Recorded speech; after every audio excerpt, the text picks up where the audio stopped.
اصل میں رزق کا مسئلہ اتنا حساس مسئلہ ہے، اہم مسئلہ ہے۔ اگر انسان غور کرے تو سب سے پہلے حضرت آدم علیہ السلام سے جو بھول ہوئی اور جنت سے نکال کر انسان کو زمین پر بھیج دیا گیا، وہ بھول، وہ غلطی، وہ خطا، وہ رزق کے معاملے میں ہوئی۔ اللہ تعالیٰ نے منع کیا کہ ساری جنت آپ کے لیے ہے اور اس درخت کے قریب نہ جانا۔ تو غلطی سے، بھول سے شیطان نے وسوسہ پیدا کیا، تو حضرت آدم علیہ السلام نے بھول سے اس درخت کو یا اس پھل کو کھا لیا جسے اللہ تعالیٰ نے منع کیا۔ تو جنت سے نکلنے کا ذریعہ نماز کا ترک کرنا نہیں ہوا، روزے کا ترک کرنا نہیں ہوا، کوئی اور ایسا گناہ نہیں ہوا، بلکہ رزق کا ہی ایک معاملہ بنا جس کی وجہ سے اللہ تعالیٰ نے جنت سے نکال باہر زمین پر بھیج دیا۔ تو آپ کا کیا خیال ہے کہ اگر ایک ایسا عمل، رزق کے معاملے میں ایسی بد احتیاطی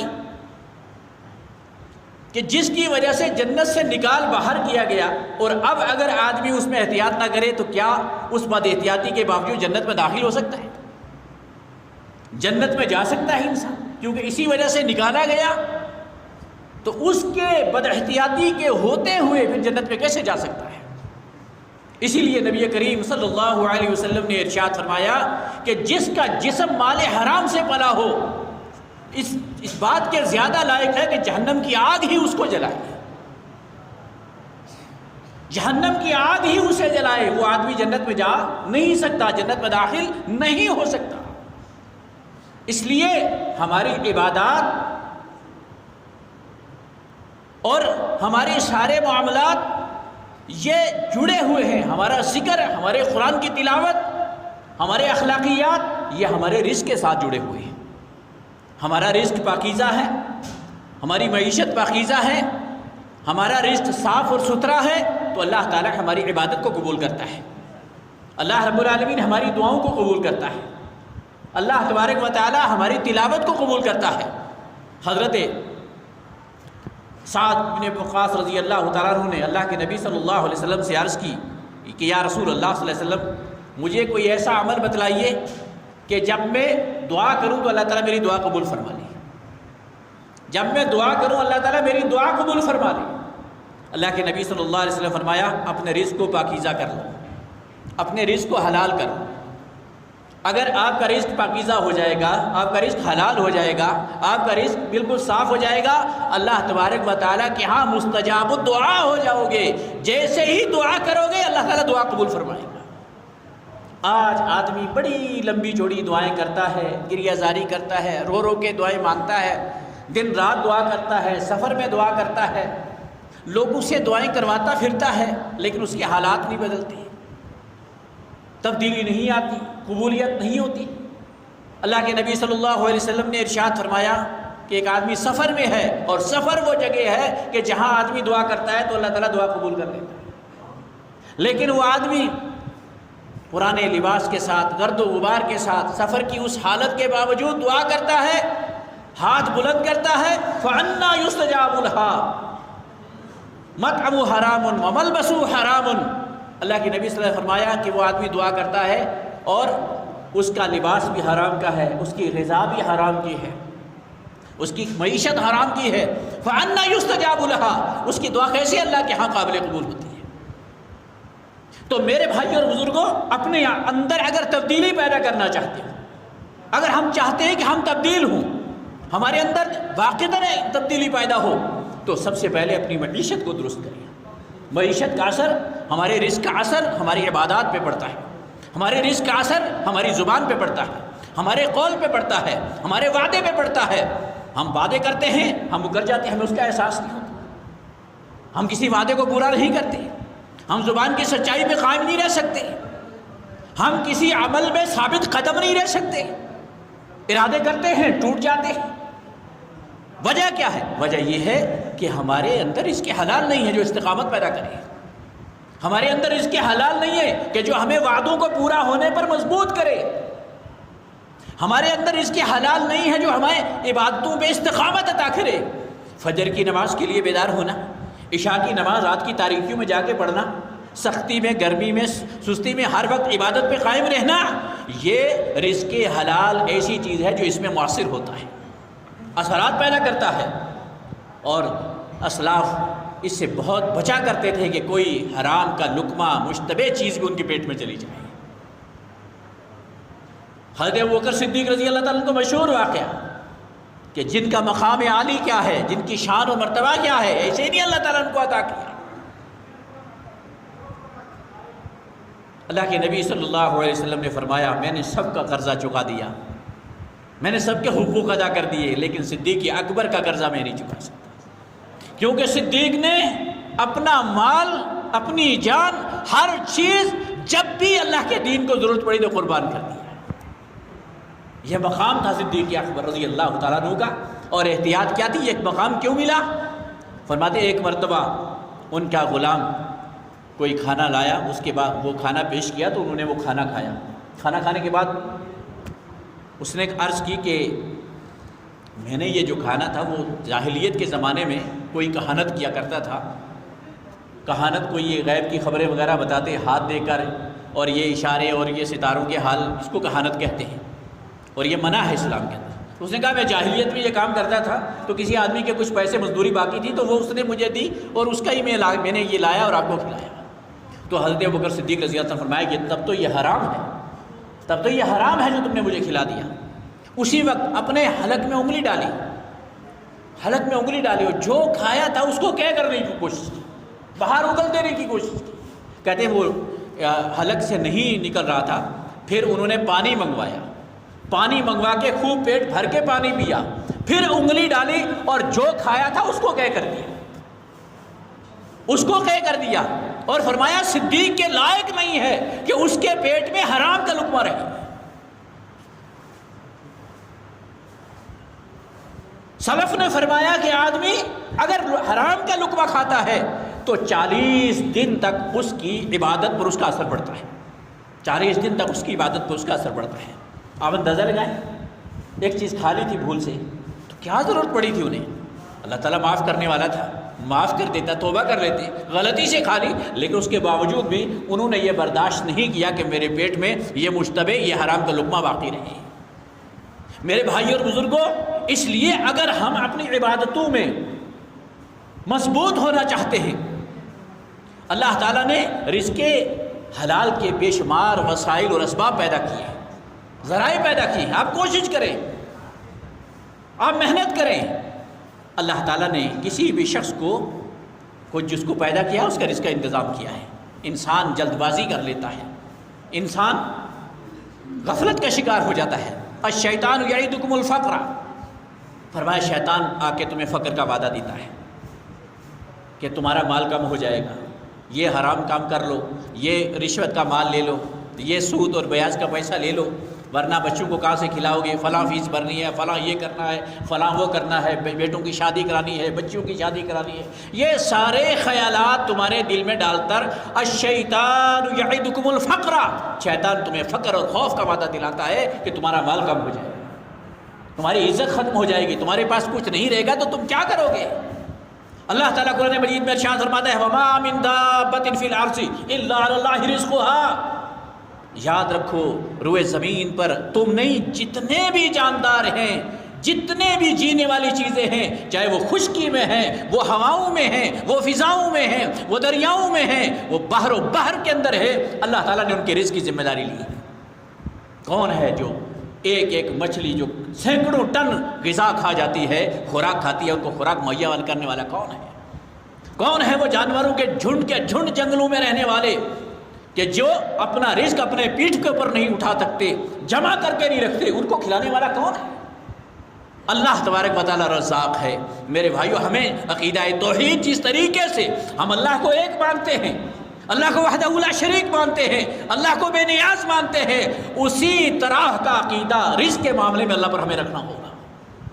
ہمیں اس کو احیا کرنا ہوگا، اس کو زندہ کرنا ہوگا، اس کو بیدار کرنا ہوگا، اپنے سینوں میں اتارنا ہوگا۔ ان اللہ هو الرزاق، ان اللہ هو الرزاق، اللہ تعالیٰ ہی رزاق ہے اور رزق عطا کرنے والا ہے۔ یہ کیسے ہو سکتا ہے کہ اللہ تبارک و تعالیٰ ایک بندہ حلال طریقے سے اس کے راستے میں آئے اور اللہ تعالیٰ اس کے لیے رزق کا انتظام نہ فرمائے، اللہ تعالیٰ اس کے لیے کفاف کا انتظام نہ فرمائے؟ الیس اللہ بکاف عبدہ، کیا اللہ تعالیٰ اپنے بندے کے لیے کافی نہیں ہے؟ کیا اللہ اپنے بندے کے لیے کافی نہیں ہے؟ اگر آج سب سے بڑا مسئلہ یہ ہے، یہ فتنے کا زمانہ ہے، قرب قیامت کا زمانہ ہے، اللہ کے نبی صلی اللہ علیہ وسلم نے فرمایا ایک زمانہ ایسا جائے گا لوگوں کے اندر کہ لوگوں کی فکر صرف مال جمع کرنے میں ہوگی، کہ حلال سے آ رہا ہے یا حرام سے آ رہا ہے، اس کی ان کو کوئی پرواہ نہیں ہوگی۔ آپ شروع کے حد کو دیکھ لیجئے، صحابہ کے حد کو دیکھ لیجئے، تابعین کے حد کو دیکھ لیجئے، شروع کے دور کو دیکھ لیجئے، اس دور میں لوگ رزق حلال کی کتنی کوشش کرتے تھے، کتنی پرواہ کرتے تھے۔ اگر ایک بچے مال مشتبہ سے ایک کھجور بھی کسی بچے کے منہ میں چلی آتی، فوراً کھینچ کر اس کھجور کو نکال لیتی تھی کہ مال مشتبہ ہے، یہ صدقے کا مال ہے، یہ ہمارے لیے جائز نہیں ہے۔ لیکن جو زمانہ آگے جا رہا ہے، جو قرب قیامت قریب آتی جا رہی ہے، تو یہ فتنہ بلاؤں کی شکل میں عام ہوتا جا رہا ہے۔ فرمایا لوگوں پر ایک ایسا زمانہ آ جائے گا،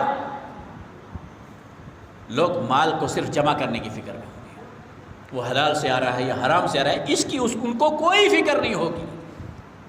اور یہ وہ دور ہوگا جو فتنے کا دور ہوگا۔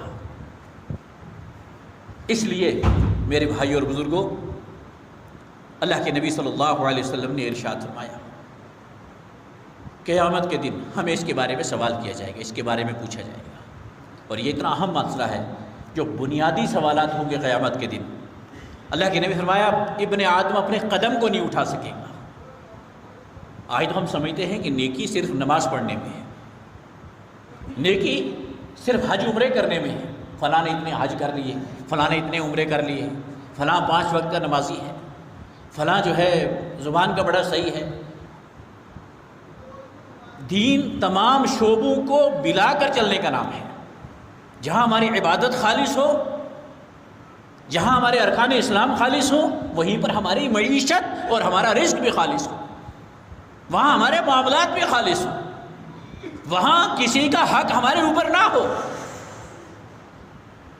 جائز چیزیں بھی اصول کی پابندی کروانا ان کے اندر بھی لازم اور ضروری ہے۔ اللہ کے نبی صلی اللہ علیہ وسلم نے ارشاد فرمایا ایک آدمی شہید ہو کے دنیا سے جا رہا ہے، کیا مقام ہے اس کا؟ فرمایا اس کا خون کا قطرہ زمین پر گرنے سے پہلے اللہ تعالیٰ اس کے گناہ معاف فرما دیتا ہے، جنت میں اس کا ٹھکانہ اسے دکھا دیا جاتا ہے، اس کے اقربا اور رشتہ داروں میں 70 آدمیوں کو اللہ تعالیٰ جنت میں داخل فرما دیتا ہے۔ ایسا بندہ اللہ کے راستے میں جو شہید ہو کے جاتا ہے، فرمایا اگر اسے دنیا میں بھیج دیا جائے، پھر شہید ہو، پھر اللہ کے راستے میں پہنچ جائے، پھر زندہ کیا جائے، اور پھر اللہ کے راستے میں شہید ہو، پھر جنت، پھر اللہ کے یہاں پہنچا دیا جائے، کتنا مقام ہوگا؟ اللہ کے نے فرمایا اس کے بعد بھی اگر اس کے اوپر قرض ہے اور وہ قرض اس نے ادا نہیں کیا تو وہ جنت میں نہیں جا سکے۔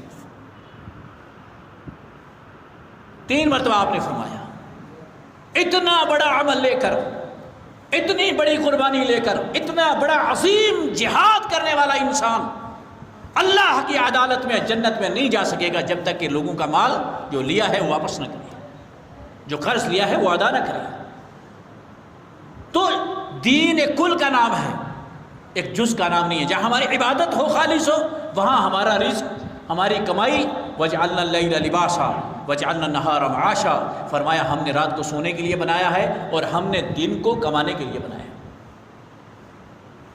اللہ کے نبی صلی اللہ علیہ وسلم فرمایا انسان کی سب سے افضل کمائی وہ ہے، سب سے افضل کمائی وہ جو اپنے ہاتھ سے کماتا ہے، اپنی محنت سے کماتا ہے۔ اور اللہ کے نبی حضرت داؤد علیہ السلام جو بادشاہ ہیں، حضرت داؤد بادشاہ تھے، چھوٹی موٹی بادشاہت نہیں تھی،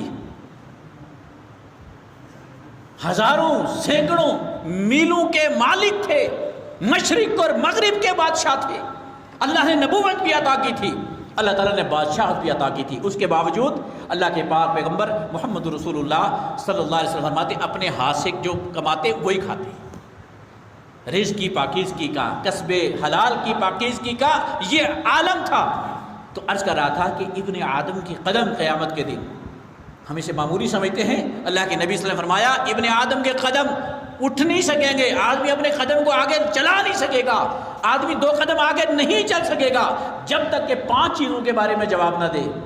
اور وہ 5 بنیادی چیزوں میں پہلی چیز اس کی زندگی کے بارے میں سوال ہوگا. ہم نے تمہیں زندگی دی تھی، یہ کہاں گزار کیا ہے؟ زندگی کہاں گزاری، کن راستوں میں گزاری، کس طریقے سے گزاری؟ اور پھر ایک خاص سوال اس کی نوجوانی کے بارے میں ہوگا کہ ہم نے تجھے نوجوانی دی تھی، یہ نوجوانی کہاں گزاری؟ اے نوجوانوں، اپنی نوجوانی کی قدر کرو، اپنے آپ کی قدر کرو. یہ شباب کا زمانہ ایسا ہوتا ہے، اس میں آدمی کے پاس ساری صلاحیتیں ہوتی ہیں فیصلہ کرنے کی، آدمی کسی کا محتاج نہیں ہوتا. جب بزرگ ہو جائے پھر وہ دوسرے کے رحم و کرم پر ہو جاتا ہے، بہت ساری چیزیں نہیں کر سکتا، چاہ کر بھی نہیں کر سکتا. کاروبار اگر وہ حرام میں پھنسا ہے تو نکل بھی نہیں سکتا، کبھی ایسا ہو جاتا ہے. بچہ ہے تو اس پر ذمہ داریاں نہیں ہیں، لیکن نوجوان ہے وہ باہمت آدمی ہے. وہ اگر اس کے ماں باپ نے غلط کیا ہے تو اس کو چھوڑ دے، ان کی غلط چیزوں کو غصب کیا ہے ان کے واپس کر دے، نئے راستے تلاش کرے، نئی منزلیں تلاش کرے، نیا کاروبار کھڑا کرے، نئی بزنس قائم کرے، لیکن حلال کے اوپر قائم کرے. اس لیے کہ نوجوانی کا ایسا عمر ہے کہ اس میں اللہ تعالیٰ صلاحیتیں عطا کرتا ہے، بعد میں طاقت ہوتی ہے، بعد میں وزن ہوتا ہے، اور اللہ تعالیٰ یہ چیز نوجوانی میں نوجوانوں کو عطا کرتا ہے. ان کو اپنی نوجوانی کی قدر کرنی چاہیے، عبادت بھی کرنی چاہیے، اور ساتھ میں سارے معاملات کو احسن طریقے سے ادا کرنا چاہیے. اس نوجوانی کے بارے میں مستقل طور پر قیامت کے دن سوال ہوگا، یہ کہاں گزر کے آیا. اس کے بعد فرمایا انسان سے مال کے بارے میں سوال ہوگا کہ تم نے مال کہاں سے کمایا، کن کن راستوں سے کمایا، کن کن ذرائع سے کمایا. آج ہم سمجھتے ہیں مال آ جائے، بس مال جمع ہو جائے، کہاں سے آئے، کن راستوں سے آئے، کیا حلال سے آیا یا حرام سے آیا ہے، اس کے بارے میں سوال ہوگا اور یہ جواب دینا پڑے گا. اور اس کے ساتھ مستقل طور پر پھر یہ بھی سوال ہوگا کہ مال خرچ کہاں کیا. جب آپ نے کما لیا تو آپ اس کے مالک نہیں ہو کہ آپ جہاں چاہیں خرچ کریں. آپ کے پاس حلال ہے تو اس کا مطلب یہ نہیں آپ جہاں چاہیں لوٹاتے چلے جائیں، جہاں چاہیں خرچ کرتے چلے جائیں، جہاں چاہیں اس حلال مال کو آپ اڑا دیں. آپ کے والدین نیک تھے، آپ کے والدین صالح تھے، اللہ تعالیٰ نے آپ کو وراثت میں پاکیزہ مال عطا کر دیا، وراثت میں آپ کو پاکیزہ چیزیں مل گئیں. اب آگے آپ اس کو اڑا رہے ہیں حرام کے اندر، برائی کے راستوں کے اندر، غلط راستوں کے اندر.